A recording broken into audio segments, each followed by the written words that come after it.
Okay,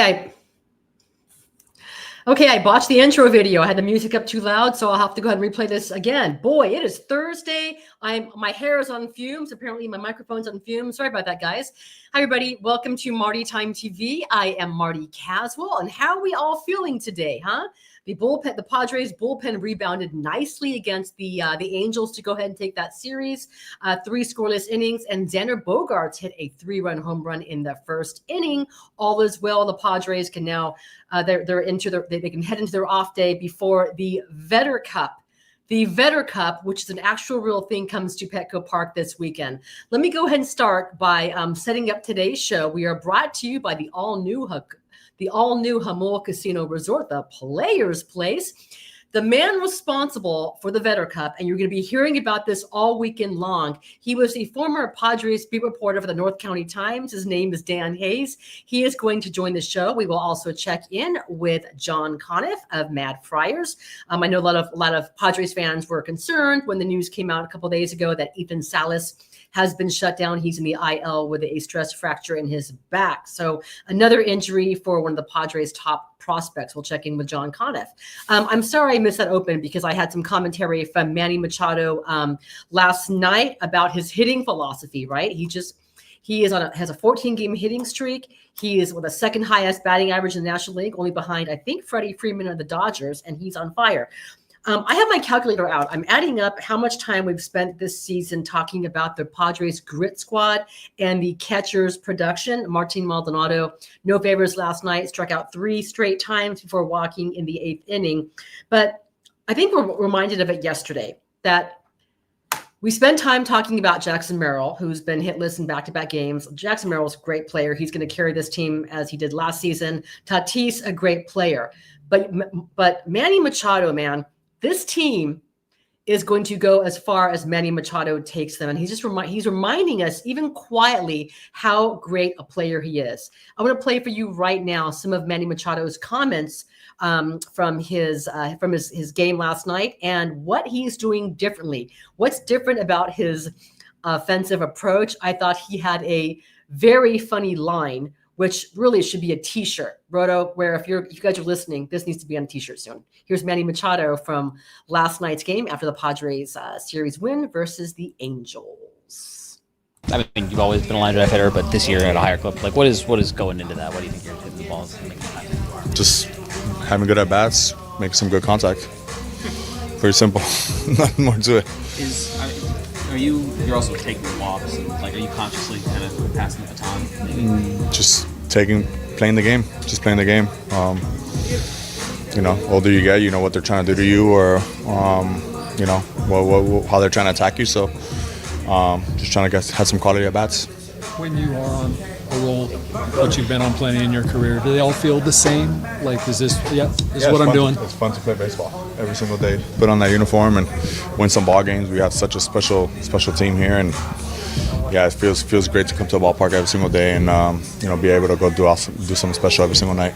Is it that you're always doing the same thing, like not chasing, like seeing the pitches well? When you go on one of these runs, you're talking way too much, bro. I try to keep it simple. If I do that, buddy, I'll go in a slump real quick.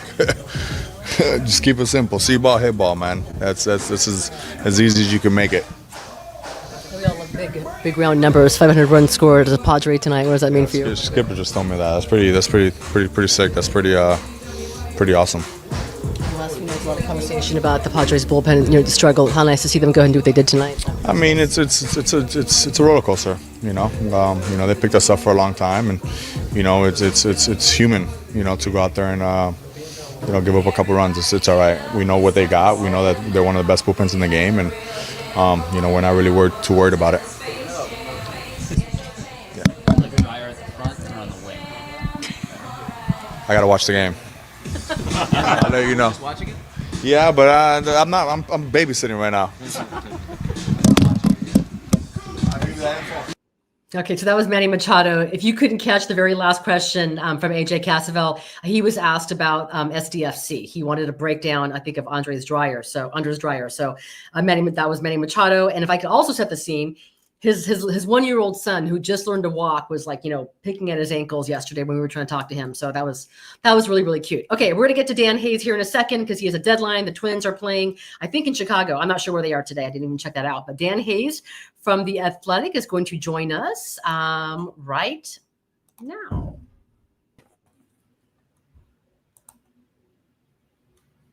Is it recording? Record. Let's go. Okay, hang on. All right. Welcome back as promised. Listen, Padres fans, you guys can't get away from this weekend because the Vedder Cup is an actual real thing. It's going to be here this weekend. And I have to bring the brainchild of the Vedder Cup onto Marty Time TVs. You guys all know him, Dan Hayes, the former Padres beat reporter with the North County Times. Dan Hayes, what do you have to say for yourself about the Vedder Cup? Finally, it's a real thing, and it's in San Diego this weekend. It's ridiculous. It's awesome.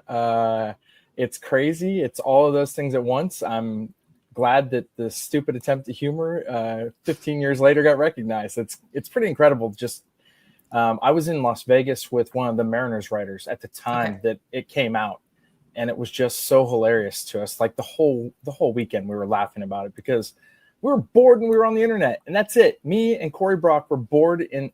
You know how many times the Mariners and Padres play each other in spring training? And yes, it's very boring.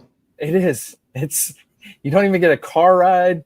Like you have to, So we were just bored one day, and we were on social media, and it was kind of brand new. I think this was like 2010, and we were just messing around. And Twitter was fun back then. Like And so I remember that Jeff Hancock, who's left coast biased, and I don't think he uses Twitter much anymore, but he uses other social media.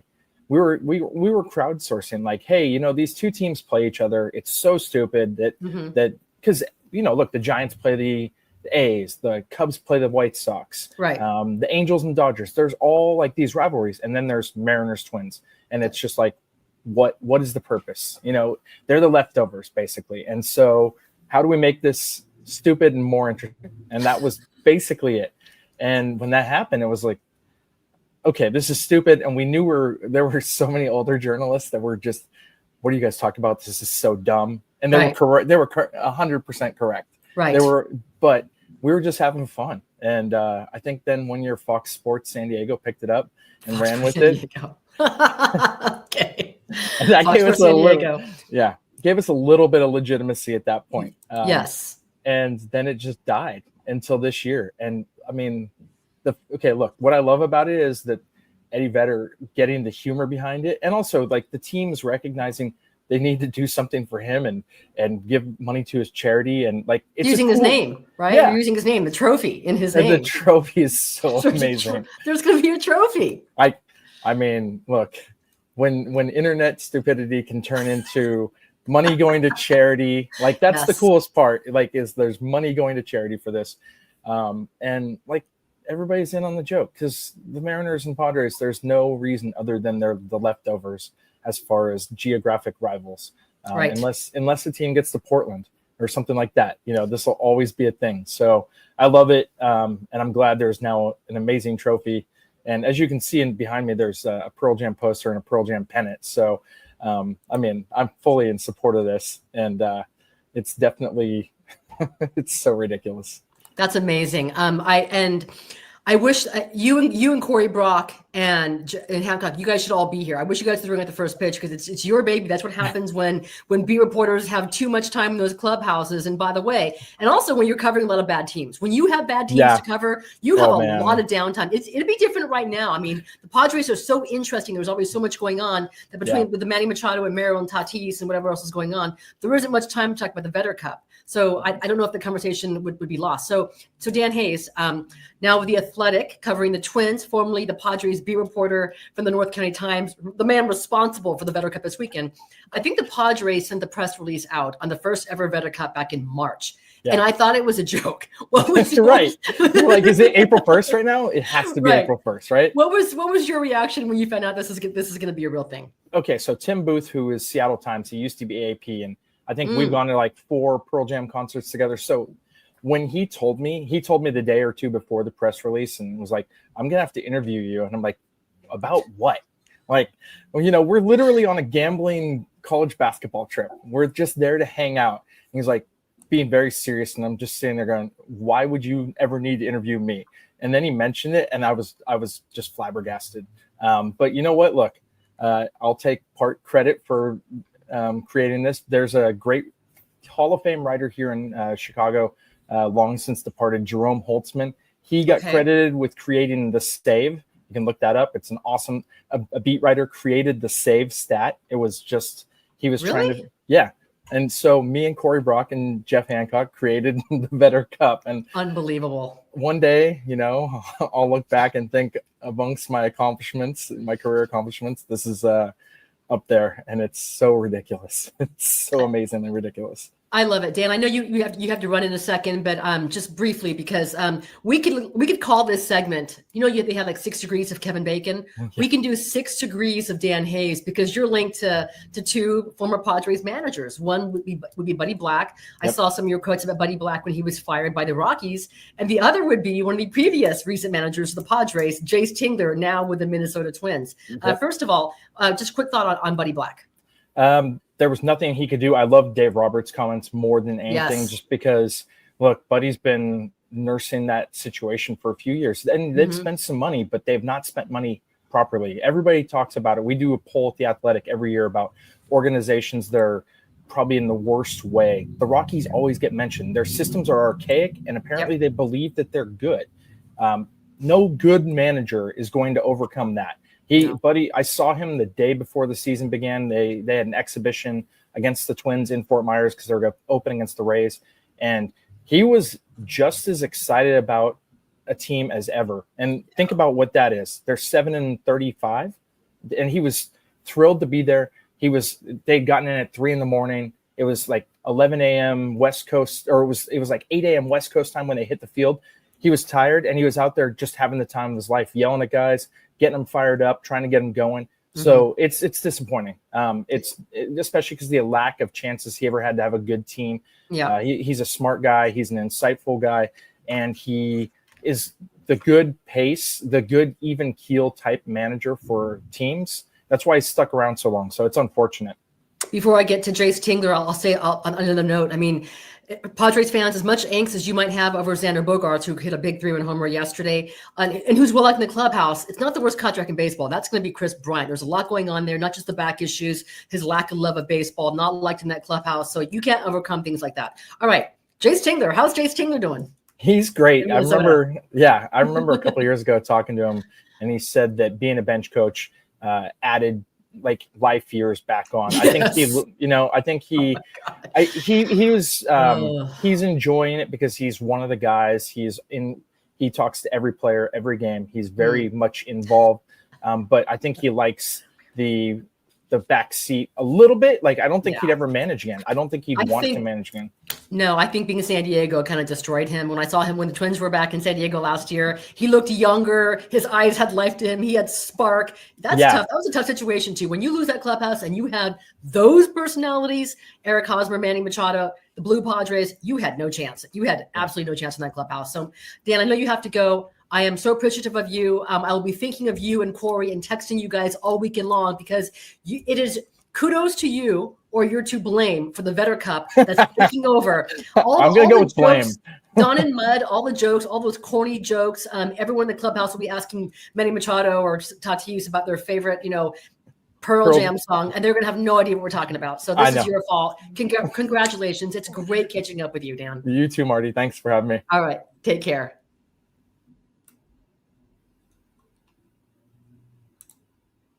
Okay, so that's Dan Hayes, formerly of the North County Times. He was the Padres beat reporter. Scott Bear was the Chargers reporter. He is now covering the Chicago Bears in Chicago. So good on them. Yes, the Vedder Cup is here. And just so you guys know, when you're watching all the different videos that I'm going to post tomorrow at Petco Park in pregame, a lot of the conversation is going to be about Pearl Jam and Vedder Cup. And so I'm just going to warn you guys right now. Get ready for it. I'm just curious what Manny will say, or Toddy, or Bogaerts, or Jackson Merrill. I'm not sure if they know. Listen, I'm sorry to say that wasn't my genre of music. Not what I listen to. I know who Pearl Jam is, but I'm not going to nerd out over it like Dan Hayes and Corey and the other beat reporters. that cover the Padres. Okay, I was not expecting to be talking about Jayce Tingler or Chris Bryant. Let me go ahead and bring that back really, really quick. Okay, we're talking about the failures of the Rockies, and I brought up the Chris Bryant contract. How actually, for you Padres fans who have consternation over Xander Bogaerts, it's not the worst contract in baseball. That would belong to Chris Bryant, who's been a complete and total failure since signing a massive deal with the Colorado Rockies. Doesn't even play anymore. Not wanted in that clubhouse, and his manager's been fired. But anyway, speaking of Xander Bogaerts, this is what Xander Bogaerts had to say after he had a 3-run homer, his 3rd homer of the season. Xander Bogaerts from last night, and then we're going to get to John Conniff to continue our conversation on Ethan Salas and an update on the Padres minor league system. Xander Bogaerts from last night.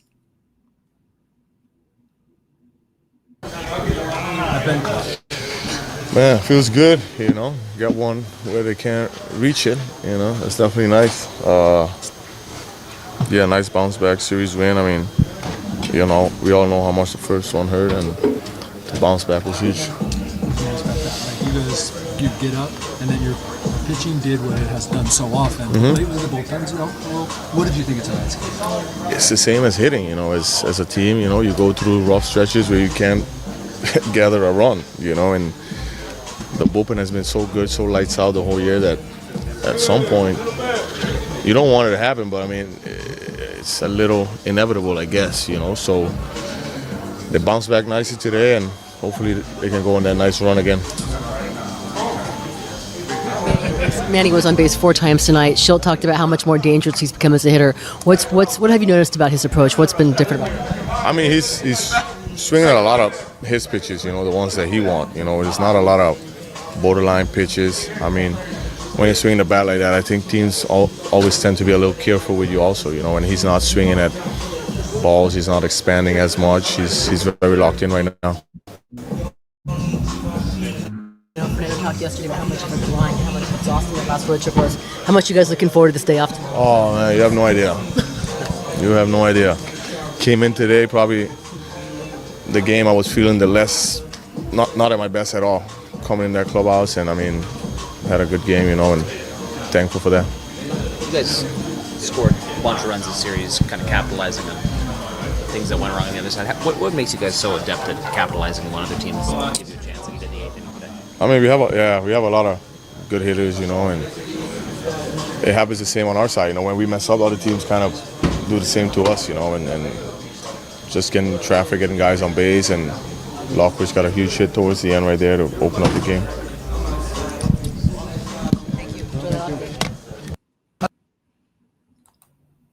So that was Xander Bogaerts from last night, just talking about how exhausted the Padres are getting that off day. The hot Manny Machado, who scored run number 500 as a Padre, off to one of the best, maybe one of the best starts he's had since with the Padres.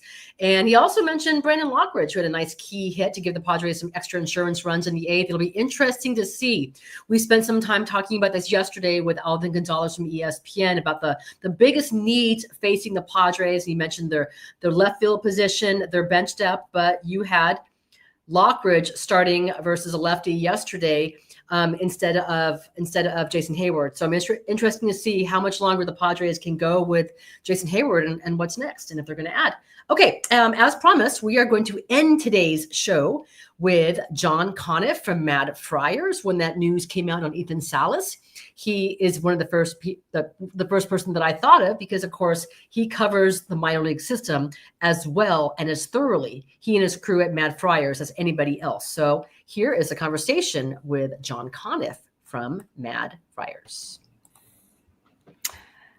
Okay, welcome back to Marty Time TV. I am Marty Caswell. Thank you so much for joining me on this lovely Thursday. We are brought to you by the all-new Hamul Casino Resort, the Players Place. And as promised, I am delighted once again to be joined by our friend John Conniff of Mad Friars. Now, some of you guys know that a couple weeks ago, when I needed to talk minor league minor league prospects, Conniff was on a mysterious mission. He was nowhere to be found. He was out of the country somewhere. So we spoke with David J. He was fantastic. He told us unbelievable stories about Conniff, which I refuse to believe, but I'm delighted to see John Conniff again. How are you, John? Good. Usually when I come on after David J., I have to apologize a lot. No, he he did mean it, but he shouldn't have probably said it. So, but yeah, I saw the interview with you. You guys did great. Yeah, David. I always like taking crap from Mr. La Jolla Country Day, but that's another story. He was great. Okay, when a couple nights ago, when we were in the press box, the news broke amongst some of the beat reporters, Dennis Lynn, AJ Cassavell, Kevin AC, that AJ Preller had told some members of the media that Ethan Salas had a stress fracture in his back. He'd be out for at least 2 months. The first person I thought of, the bat signal, was John Conniff, Mad Friars. John, I'm not sure if you were surprised by this news, but what can you tell us about what we know about this injury and what's been going on with Ethan? I think I'm going to just mainly piggyback off what Dennis Lynn said.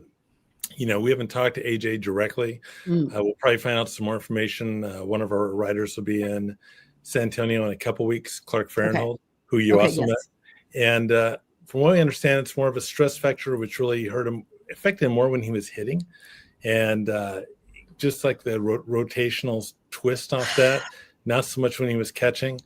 Ethan was kind of struggling a little bit, and you and I had talked about this at the beginning of the year. If he was hitting under 200 at June 1st, that's going to lead to some major questions. So I think, they're going to really take their time with him. The main thing that I was looking at was when he was playing was he looked great behind the plate. Just the thing is with him is, certain swing decisions about what pitches he can drive, which pitches he can make hard contact, because both Clark and David will shoot a bunch of peripheral stats at you. He's not striking out much. His walks are okay. But the big difference you see is that really attracted me so much to him when I first saw him like Elsinore was he had a really good idea about what pitches he could drive, which ones he could really turn on and which ones he was trying to dink. And maybe that'll be a guy we talk about later on. And San Antonio is having a really good year is Romeo Sanabria. But there's some other things we got to get to first. Okay. When he was first drafted, when he was signed by the Padres, correct me if I'm wrong, but wasn't the consensus then that the defense was already ahead of the offense, that he could catch? That wasn't the question. The question wasn't even the bat. It was just a matter of giving him some time and some experience. Yeah, I mean, you're really on the right path there, because that's what makes catching so difficult. Is because a long time ago, I think a guy Jason McLeod, he made a point with Austin Hedges that what the Padres had to be careful with was to make sure that the bat and the glove go up at the same time. And I think when I saw him, he said after Austin caught about halfway through the season at Fort Wayne, he said he could catch in AAA or AA right now. His bat's not ready for it. And that as long as I'm here, we're going to have it go up steady. So with Ethan, his bat looked really advanced. And as we've been through this before, all of a sudden the Padres got a little jumpy or aggressive with him because he had one really super month and a couple months that weren't so good. So, I think the swing is really good. I think he just needs to relax. I thought last year in Fort Wayne, he was pushing a little bit. He was trying to hit a home run every time up and get up to San Antonio by midseason. But yeah, I think he's going to be okay. And this is probably good for him. It's going to give him a chance to slow down a little bit, work on some things. And I think there were some really good quotes by Jackson Merrill in the clubhouse after the game, talking about it. It's really tough. When Jackson got hurt, you remember, he got hurt in Elsinore after 6 weeks. And guy slid into the glove hand. He broke his wrist. And he had to go out to the Arizona Complex League to rehab that. And if that had been most of us when we were 19, when it pouted, this is BS, crap. Jackson found a way to get better. He worked on his lateral quickness, did everything he could do with his legs. When he came back, he was on fire. So when he came back with the Padres this year, I thought that was the same thing we saw in 2023. It's probably he's going to even petition the Padres hey, since I missed about a month, can I go play in the Dominican Winter Leagues with Fernando? I mean, this is a guy who we've talked about really loves ball. And I think Ethan's the same way. I think he'll come around, but we just gotta relax a little bit. Okay. And I know I appreciate what you're saying about Jackson Merrill, but one thing that we've all learned in the year and change that we've been covering, he's different. His confidence is different. And I just wonder if you're Ethan Salas. I wonder, and he spoke about it briefly in spring training about how much, how tough that journey was from him last season, the ups and the downs. There's a lot of expectation on there's a lot of expectation on Salas, right? Being such a high ranking prospect and seeing other players come up through the system, watching how quickly Jackson Merrill sent it. I just wonder if for Salas, there's a little bit of pressure there as well. But anyways, hopefully he gets all the time that he needs to come back when he is ready. So perhaps it's a good thing for him. I don't know. Maybe he could use a bit of the mental break as well, but we'll see what happens there. I think, it just, as long as, you're going to be in San Antonio for the full year. Okay. Go there. Let's work on that. Let's work on making sure both are going at the same time. Is there an update on Leo DeVries? I know he had a ridiculous month for April. He was unstoppable. It struggled a little bit. I think Kevin Charity wrote about it in yesterday's Mad Friars. What can you tell us latest on Leo? Leo's had a really good year, but the thing on Leo, and I'm going to pull these numbers out because I knew you were going to sit there and talk to me about this. Wait, I'm Leo sorry. is really real quick. Who's on your lap? What's happening there? This is one of my dogs. This is Don Alfonso, who's a Chihuahua Jack Russell mix. And so he's on my lap because if he's on another chair, he might take a dive off the chair. And I kind of want Don Alfonso to be comfortable. And Don Alfonso likes the podcast. He was on Darnay, so I think he got kind of excited when he was coming on with you. It's a really sweet dog. Don Alfonso. Did you get him from El Paso? No, he'd like to go to El Paso because he thinks he's a giant Chihuahua. Had to be a Chihuahua, didn't it? Just had to be a Chihuahua. Yeah. Yes. We have another one too. But to go back to your question on Leo, so it's not a total dog show. I'm sorry.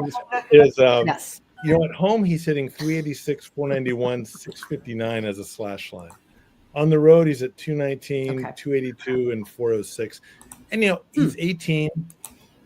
I'm not dinging him. There's been he's made just some errors, which are normal at shortstop, one of the most difficult positions to play, probably after catcher. And also, it took us a while to understand this, is that, a lot of these kids from the Dominican, they don't play as many games as like a high school kid. Like Cobb Hightower, who they have with Lake Elsinore. He's been probably playing over 100 games since he was 14 years old. A lot of kids from Dominican, they play in these camps and they do these drills, but you're not playing like East Santo Domingo High or something like that. So it kind of takes them a while to get up to game speed.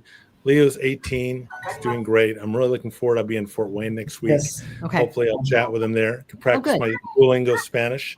We'll see how well that works with a rapid fire Dominican Spanish. But we talked to him in the spring. I think David and Clark did. And really good kid. He's actually put on some size. He's a legitimate 6'2". So he's definitely someone that you should be very excited about. But again, I don't think he's coming up to replace anyone at shortstop with this year. I always preached a little bit too much patience, so I apologize for that. I'm sure that anytime that Xander Bogaerts struggles or goes through a rough patch, and he's had a couple of those this season. Yes. The whispers become stronger under DeVries. Could they bring him up? But no, this isn't how you do it.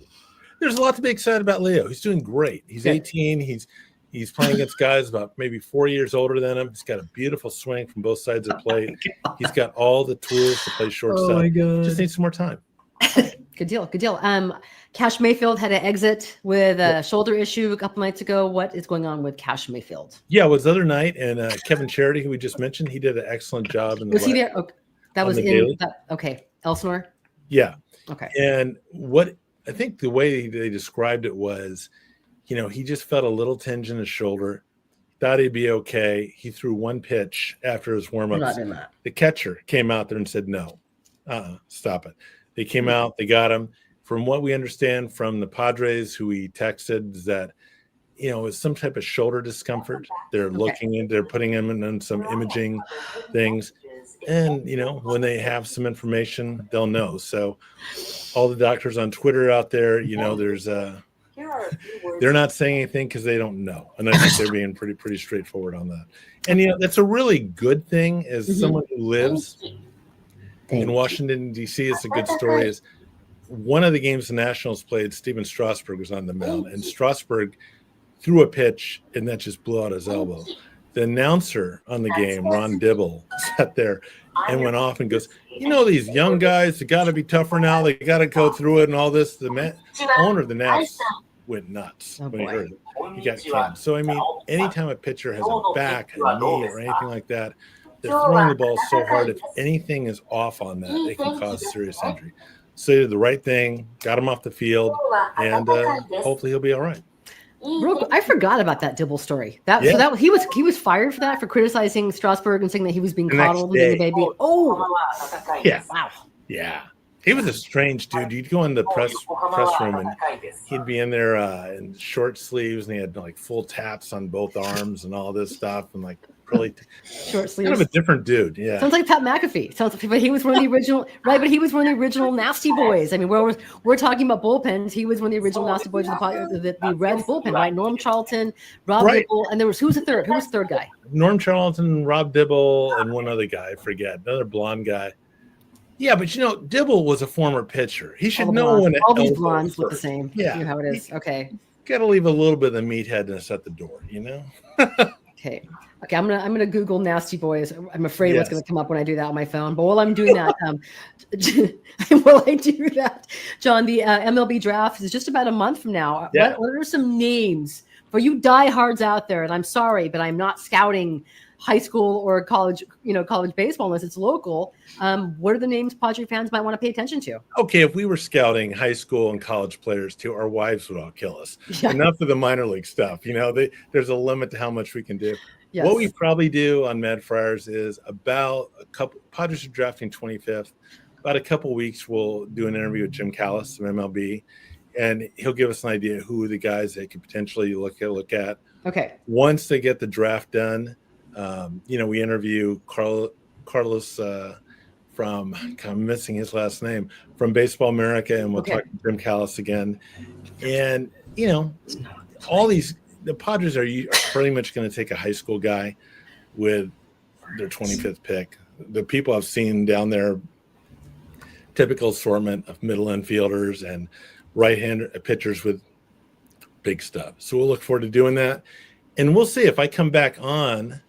When I would go on the radio with you and Darren, I think had a really good streak for like 3 years in a row, totally confusing everybody about how the cap works and all that. So we'll see if we can do it a fourth time here. So hopefully it'll be a little bit better. We'll do some math. Ooh, silence.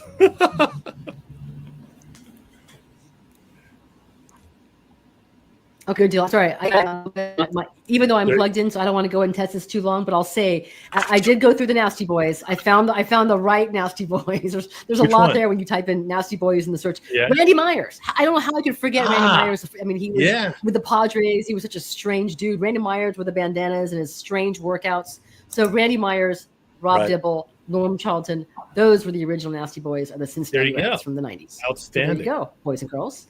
All right, John Conniff, you are a pleasure to talk to. I look forward to reading, hearing from you, watching reports from Fort Wayne. When you are there, don't forget, you are always on assignment for people on the YouTube and on the Twitter, on X, and on Blue Sky. We want to know what you're eating. Take a quick video. We need to go ahead and we need to check in next week. Let's do this. We'll definitely do that. All right, Marty, thank you very much for having me on and putting up with David J last week. I appreciate that. You're the best. Thanks, John. Take care. Thank you.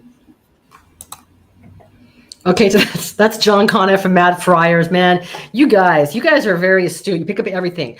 Okay, you heard the sound of Duolingo in the background. I was not playing Duolingo, which was a language app in the background. I mean, it was on my phone. Just so you guys know, John Conniff and I are Duolingo friends. He is studying Spanish. I am brushing up on my Japanese. It was like double points. I wanted to complete it before my timer ran out. So I submitted one answer, and that's why you people heard the Duolingo in the background. Goodness sakes. Okay, a couple things right there. And appreciate the time from John Conniff as well as Dan Hayes. Some of you guys are talking about Leo DeVries, and you want him up right now to replace Jason Hayward in left field. That's not happening. I know the Padres already converted two shortstops with success, right? Tatis to right field, platinum glove right fielder. And then, of course, Jackson Merrill, who was sensational in center field. What did Eldon say yesterday? He's the best center fielder in baseball right now, especially used to belong to Mike Trout. He's injured. Julio Rodriguez, who the Padres will see on this weekend in San Diego, has not been as consistent since last season. Where was my train of thought here? But yes, they're not moving DeVries. You're not bringing that kid and moving him off shortstop and putting him in left field. Hopefully, as we get closer, the Padres figure something out in that position. Let's see. Any more comments I need to talk about here? I don't think so. I think we're good. Did not ask about you, Darvish, who pitched last night, 4 efficient innings. It sounds like he will most likely join the Padres next week in Toronto. You heard what AJ Cassavell said on Tuesday. The Padres the Padres and Yu Darvish, they don't want to waste any more of his pitches, right, at his age, in the minors or in a rehab start. So they're going to probably let him build up. Maybe you start with 4 innings, depending on the situation, right? 4 to 5 innings and build up that way. So that's great news, man. The Padres will hopefully get Yu Darvish back next week. Good stuff, guys. All right, let's see this. But he should have had Duolingo so his translator wouldn't steal. What? I should read these comments. All right. Never say never. September is far away. They're not. No. All right, guys. Thank you very much for your time. I'll be at Petco Park tomorrow. I think it's Nick Pivetta tomorrow. I'm sure there's nothing that Vedder would rather not talk about than Pearl Jam or the Vedder Cup, but we'll be asking those questions. You can find all the interviews here on Marty Time TV, on YouTube, on the Instagram, on Twitter, on Blue Sky, and of course, my personal favorite, Threads. Thank you all so much for watching today on Marty Time TV. I appreciate all your comments. I have to go. I need to go ahead and play Duolingo to brush up on my Japanese. Plus, I want to be promoted to the Amethyst League. Thanks, guys. Have a great day. We're brought to you by the all-new Hamul Casino Resort, the Players' Place. Go enjoy some sunshine. I'm going to. We're going to talk about earthquakes? No, yeah, I thought you want to talk about baseball. Where are you on the Astros sign stealing scandal and the resulting punishment? I wasn't going to be answering no Astros questions today. That's right, Rook. Baseball's where I belong. I don't care what field. I love this team. I want to be here forever. I want to be the Padres forever. But baseball is what I always love. Since we're in the moment, is there a more annoying sports phrase than "get in the hole"? Oh, you're saying for this? Yeah. Oh, I was like, what are you talking about?